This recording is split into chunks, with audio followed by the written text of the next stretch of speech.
Good afternoon sa inyong lahat ha. Ngayon, actually ang ginagawa ko ngayon is to retrieval the footage of CCTV. So, ang nire-retrieve ko maybe 9 months na. So, in February. So, ngayon September na ngayon. So, ito ngayon, tinatry ko ma-retrieve yung files kasi nakailang ano na siya nakailang deleted na. So, January, February, March, April, May, June, July, August. September na ngayon is 9 months. So, pag lima na yung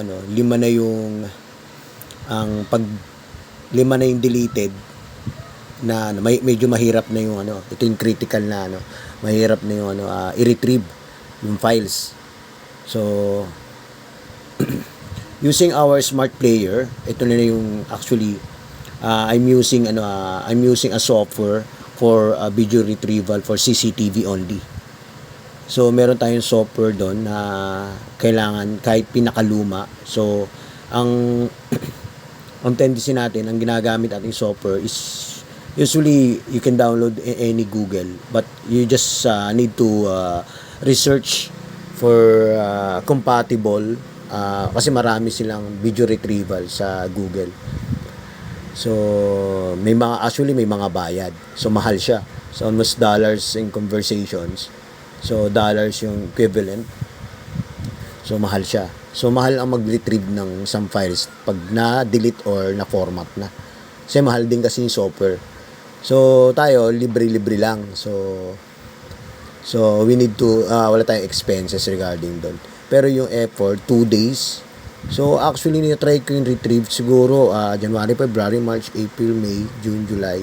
August lang yung August ko lang yung na-retrieve ko.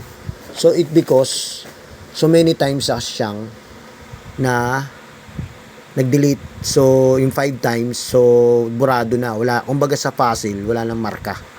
Wala nang marka yung isang footstep mo. So, yung marka, yung bakas.